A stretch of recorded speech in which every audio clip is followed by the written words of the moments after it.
Avant la place Valois, il y avait quoi? Eh bien, beaucoup de choses. Un atelier de réparation de tramway, des restaurants, un vendeur de chars d'occasion et même 2 mini-golfs. L'intersection Ontario-Valois est coupée par un chemin de fer construit en 1903. Avant même que l'on construise des habitations autour, on se retrouve donc avec un espace particulier peu propice à un usage conventionnel. La première chose qu'on y voit apparaître, c'est un atelier de réparation de tramway qui sera en fonction de 1910 à 1925. Dans les mêmes années, des résidences sont construites autour de la place. Même si un triangle, où des trains passent tous les jours, peut sembler impraticable pour y construire une maison, certains constructeurs créatifs s'y essayent. Le reste du terrain demeure vacant et partiellement clôturé.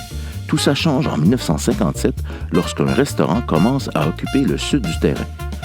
Plusieurs noms de restaurants se succéderont au fil des années. Titou, le mythique restaurant de la Traque, la Patate à Marco et la Belle Gare qui sera le dernier resto de l'endroit lors de sa fermeture en 2002.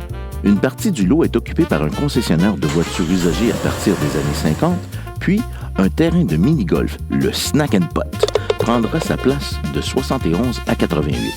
Il sera à son tour remplacé par un nouveau concessionnaire de voitures usagées dans les années 90 et, vous l'aurez deviné, rebelote avec le retour d'un autre mini-golf et ce, jusqu'au début des années 2000. Au sud de la voie ferrée, 2 bâtiments sont construits en 1958. On y retrouve notamment le Ritmans et son immense panneau publicitaire et les bureaux des Nouvelles de l'Est, le journal de quartier présent dans la communauté pendant plusieurs décennies.